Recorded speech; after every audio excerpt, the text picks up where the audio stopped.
خامند کو سوتے میں قتل کیا تھا، تو اس کے بعد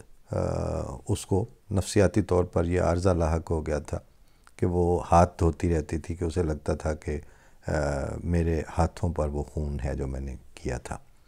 اور اس کو خوشبو بھی یا بو بھی ہر وقت آتی رہتی تھی۔ اور اس میں پھر وہ لائن ایک مشہور آئی تھی کہ sleep no more you have killed the sleep, یا dream no more you have killed the dream, چونکہ اس کو سوتے سے قتل کیا تھا۔ And all the perfumes of Arabia would never sweeten my hands, کہ اب پورے عرب کی خوشبوئیں مل کر بھی میرے ہاتھوں سے وہ بو جو ہے اس کو ڈس انفیکٹ اور ڈیوڈرنٹ کا کام نہیں دے سکیں گی، اور وہ اب آتی رہے گی۔ پاکستان میں سیاسی مقاصد اور سیاسی ظلم کرنے کے لیے مذہب کو استعمال کیا گیا تھا، اور یہ کوئی ڈھکی چھپی تاریخ نہیں ہے۔ بنتے ہی پاکستان اس کارڈ کو بھی کھیلا گیا، اس کی پوری سب لوگوں کے علم میں ہے، بڑی بڑی کتابیں چھپی ہوئی ہیں کہ جو پاکستان کے شدید ترین مخالف تھے، جو پاکستان کی کہتے تھے ہم پے بھی نہیں بننے دیں گے، اور جو اس کو پلیدستان کہتے تھے، اور قائد اعظم کو جو کافر اعظم کہتے تھے، ان ساروں نے پناہ تو لی آ کے ادھر پٹھان کوٹ سے، ان کو ریسکیو کر کے ادھر آ کے آباد کیا گیا۔ اس میں مودودی صاحب بھی شامل تھے، اس میں عطا اللہ شاہ بخاری بھی تھے، اس میں مولانا ظفر علی خان بھی تھے، اس میں سارے یہ جتنے بڑے بڑے احراریے ہیں وہ سارے اس میں شامل تھے، جنہوں نے یہاں پر مجلس احرار، چونکہ اسٹیبلشڈ مخالف تھی قائد اعظم محمد علی جناح کی، اور ڈکلیئرڈ سپورٹر تھی کانگریس کی، لہٰذا انہیں اس وقت اپنا نومنکلیچر چینج کرنا پڑا۔ کالا عدم تو ان کو کسی نے کیا قرار دینا تھا، لوگوں کے ذہنوں میں ابھی بالکل تازہ تھیں ان کی حرکتیں بھی اور ان کے کرتوت بھی، لہٰذا انہوں نے پھر مجلس تحفظ ختم نبوت کا لبادہ اوڑھ کے ایک نیا نام متعارف کروایا پاکستان میں، اور دولتانہ کو اپنی سیاسی ضروریات کے لیے بھی ضرورت تھی، اس نے کہا جی صدقے،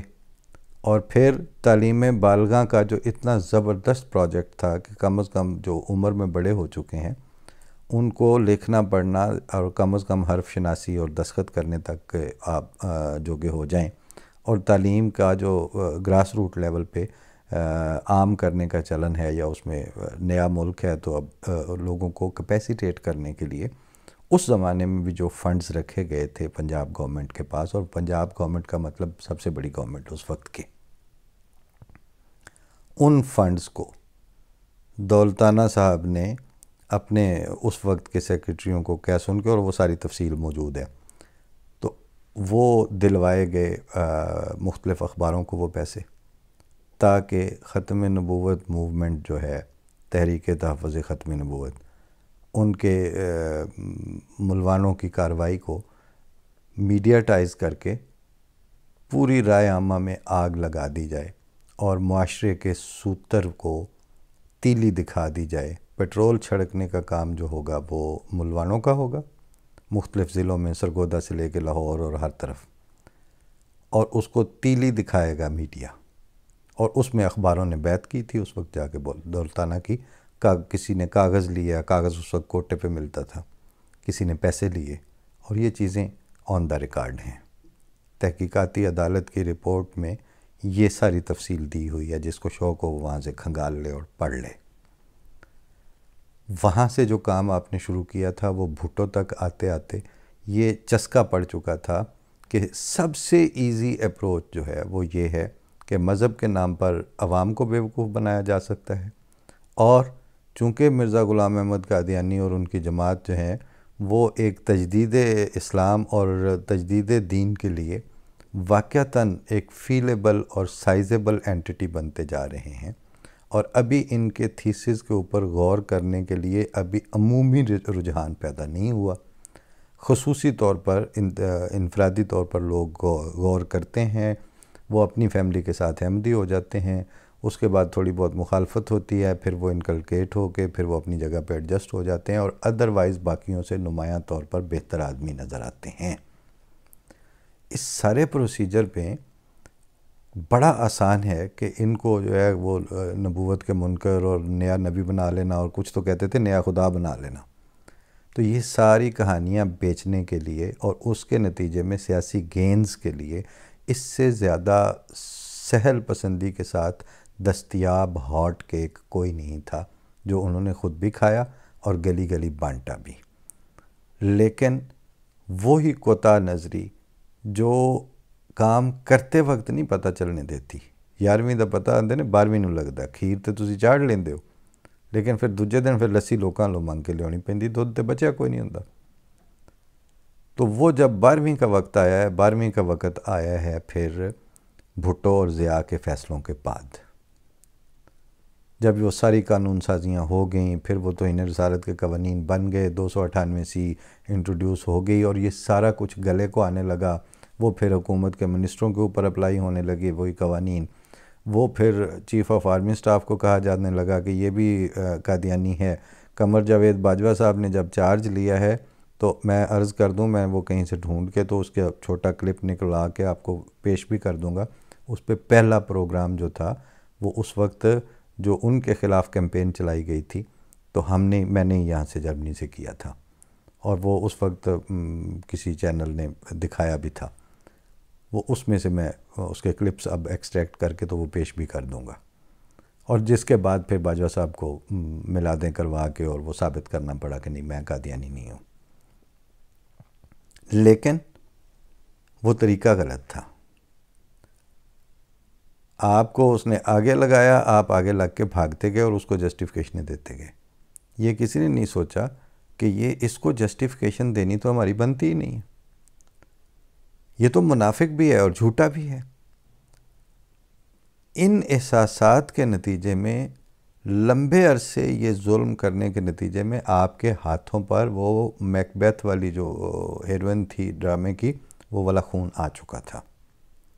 اب وہ نفسیاتی عارضہ تھا جس نے مجیب الرحمن شامی، عطر عباس، اس میں نام لیتے چلے جائیں، عطاء الحق قاسمی، اس میں عبدالقادر حسن، اس میں رفیق ڈوگر، اس میں آپ آج کے زمانوں تک آ جائیں تو سلیم صافی، اس میں آپ جتنے نام مرضی لیتے جائیں، جاوید چودھری، یہ ساروں کو دندل پڑ گئی تھی. دندل اس لیے پڑ گئی تھی کہ اپنی ذاتی زندگی میں جانتے تھے کہ کوئی غیر مسلموں والا ان میں کرتوت اور کام نہیں. ٹوٹل اسلامک جو انجنکشنز ہیں اور جو تعلیمات ہیں اسلام کی، اس پہ پوری طرح عامل ہیں، اور واحد مذہبی جماعت ہے جس کا سیاسی طور پر کچھ لینا دینا نہیں ہے، اور سیاسی گینز کے خاطر وہ اپنے مذہبی روایات سے دستبرداری قبول نہیں کرتی. اور جو پلیٹ میں رکھ کے، بلکہ میں تو اس کو کہوں گا جوتی پہ رکھ کے، جو 3-4 سیٹیں صوبائی اسمبلیوں اور 1-2 قومی اسمبلی میں ہم نے ان کو آفر کی رکھیں، وہ سیٹیں نام نہاد 200 ووٹوں والے کٹھ پوتلی کھڑے کیے ہوئے جماعت احمدیہ سے اخراج یافتہ کو آگے دے کے تو وہ پر کروا لیتے تھے. لیکن جماعت احمدیہ نے آفیشلی کبھی بھی وہ سیٹیں نان مسلم اور کلمہ طیبہ کا انکار کر کے اور محمد مصطفیٰ صلی اللہ علیہ وسلم کی امت سے اپنے آپ کو کاٹنے کا اعلان کر کے ایک دفعہ بھی قبول نہیں کی. یہاں ایک سیٹ کے اوپر جماعت اسلامی سروائیو کی ہے. ایک سیٹ کے اوپر تحریک انصاف کے پاس 2 سیٹیں ہوتی تھیں، یہ عمران خان کی جماعت کے پاس. تو جماعت احمدیہ سیاسی گینز کی خاطر کمپرومائز کرنا تو بعد کی بات ہے، یہ سیاسی گینز کو جوتی پہ نہ رکھنے والی جماعت ہے. اور اپنے جو انجنکشنز تھی خدا تعالیٰ کے رسول کے اور اس کے کتاب کی طرف سے جو فرمایا گیا تھا، ان کے اوپر قائم تھے. بائیں ہمہ اپنی تعلیم، اپنی تربیت، اپنی معیشت، اپنی معاشرت، ان ساری چیزوں کا بھی ہر سالانہ بنیاد پر اور ماہانہ بنیاد پر خیال رکھنے والا ہیومن سٹف تھا. اس سٹف کو انہوں نے سوتے میں قتل کیا. یعنی ان کو پیسفل جماعت کے اوپر انہوں نے ہر ظلم اور بربریت اور شورش کی آگ برپا کی. اس کے بعد بنتا تھا کہ یہ اپنے آپ کو سب کانشیسلی کہتے پھریں کہ پیس نو مور، معاشرتی تسکین no more,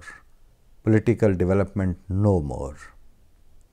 political rights no more, media rights no more, because you have killed all of them. آپ نے یہ کیا،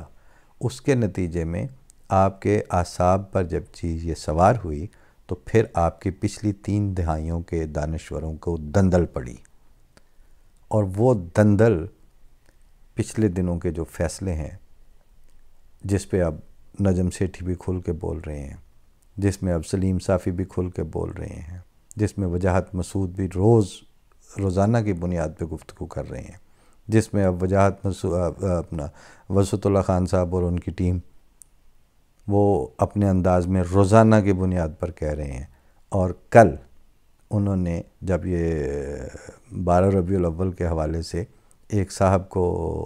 انوائٹ کیا ہوا تھا، صاحبزادہ امانت رسول صاحب کو، تو وہ جب آئے تو انہوں نے بھی کھل کے 15-20 منٹ بات کی۔ وہ ہم کوشش کر رہے ہیں کہ اس کے اوپر ایک رپورٹ بنا کے تو وہ الگ سے پیش کریں۔ سر دست جو بنیادی تھیم تھا ان کا، وہ میں یہاں سے ان کے الفاظ میں پیش کر کے، تاکہ پروگرام کی جو جنرل لائن ہے وہ وہی رہے، پھر آگے بڑھتا ہوں دندل والے بات کی طرف۔ صاحبزادہ امانت رسول صاحب پروگرام ذرا ہٹ کے میں یہ فرما رہے تھے، آپ انہی کی آواز میں سنیے۔ وہ جو مدینہ میں جو ایک نظام تھا وہ در حقیقت قبائلی نظام تھا۔ اب وہ جو سٹرکچر تھا وہ قبائلی تھا، لیکن رسول اللہ صلی اللہ علیہ وسلم، اللہ کے رسول، اللہ کے نبی، آپ نے 23 سال کے عرصے میں ایک ایسی ٹیم تیار کی تھی کہ جو عدل اور انصاف کو قائم کرنے والی تھی، اور رسول اللہ صلی اللہ علیہ وسلم نے جو اقدار، جو ویلیوز، جو اصول آپ نے دیے تھے، وہ ان کو ایمان، یقین کے ساتھ ماننے والی تھی وہ ٹیم۔ اور وہ ٹیم ایسی تھی کہ جس نے غزوہ بدر میں، غزوہ احد میں، غزوہ خندق میں اپنے جانثاری کے مظاہرے کیے تھے، اپنا سب کچھ قربان کیا تھا۔ تو یہ وہ لوگ تھے جو یوں کہہ لیجئے کہ کندن ہو کر جو تیار ہو کر آئے تھے۔ اب وہ ایک قبائلی نظام تھا، اور اس قبائلی نظام میں ان لوگوں نے اس لیے ڈیلیور کیا تھا کہ وہ جو اقدار اور ویلیوز تھیں ان پر ان کا ایمان اور یقین بھی تھا، ان کی تربیت بھی تھی، اور ان کی زندگی بالکل عین اس کے مطابق تھی۔ ہمارا جو سب سے بڑا مسئلہ ہے، وہ جو حفیظ جالندری نے کہا کہ نصف صدی کا قصہ ہے، 2-4 برس کی بات نہیں، تو میں اس وقت 50 سال کا ہو چکا ہوں، اور میں 50 سال کی اس عمر میں اس نتیجے پہ پہنچا ہوں کہ ہم پاکستانیوں کا جو سب سے بڑا مسئلہ ہے نا، وہ ہے منافقت۔ ہمارا سب سے بڑا مسئلہ نفاق ہے، ہپوکریسی ہے ہمارا۔ ہم کہتے کچھ ہیں، کرتے کچھ ہیں، اور دکھاتے کچھ ہیں۔ یہ سب سے اہم مسئلہ ہے۔ اب دیکھیے یورپ، دیکھ لیجئے جناب، یہ ہم پچھلے کچھ دن جو آپ نے مختلف شارٹ کلپس میں بھی سنی بات، ویسے بھی پروگراموں میں سنی، کہ جھوٹ اور منافقت آپ کی بنیادی تشخیص کی ہے۔ صاحبزادہ امانت رسول فکر جدید کے ادارے کے سربراہ ہیں، اور تفصیل انہوں نے جو باتیں کی 15-20 منٹ وہ ساری پیش کرنے والی ہیں، وہ ہم الگ سے پروگرام میں کر دیں گے ایک رپورٹ کے طور پر۔ لیکن یہ گزارش کرنے میں کہ یہ میں اکیلا نہیں تھا، اب اللہ تعالیٰ نے وہ چمچہ ان کے منہ میں دانتوں کی سائیڈ سے گھسایا ہے، یہ ڈی جی ISI کے تقرری والے معاملے پہ، اور اس میں جو باہمی اختلاف آیا ہے، اب نہ ان سے مذہب بکے گا، نہ ان سے رحمت للعالمین اتھارٹی والے ڈھونگ رچانے سے ان کی جان بخشی ہونے کو آئے گی، نہ ان سے جیویں چل دی ہے چلن دیو والا کھاتا مینٹین ہوگا۔ کیوں کہ یہ بنیادی جو جڑ میں مسائل ہیں، جس کیمو تھراپی کی ضرورت ہے، جہاں کینسر کی حد تک جو ہر سیل میں، زرار کھوڑوں نے اس میں یہ بات کی تھی کہ انسانی معاشرے کا بنیادی جو خلیہ ہوتا ہے، وہ بنیادی سیل جو ہے وہ تو انسان ہے، تو جب ہمارے سیلز کو اس گہرا لیول کا کینسر لاحق ہو چکا ہے تو کینسر کا علاج اب پیناڈول سے نہیں ہوگا، اور دندل ان کی جو تھی وہ خدا تعالیٰ نے اس طرح کھولی ہے، چمچ ان کے منہ میں دے کے مروڑا دیا ہے کہ اب سب بول پڑے ہیں، اور اب جب یہ سب بولے ہیں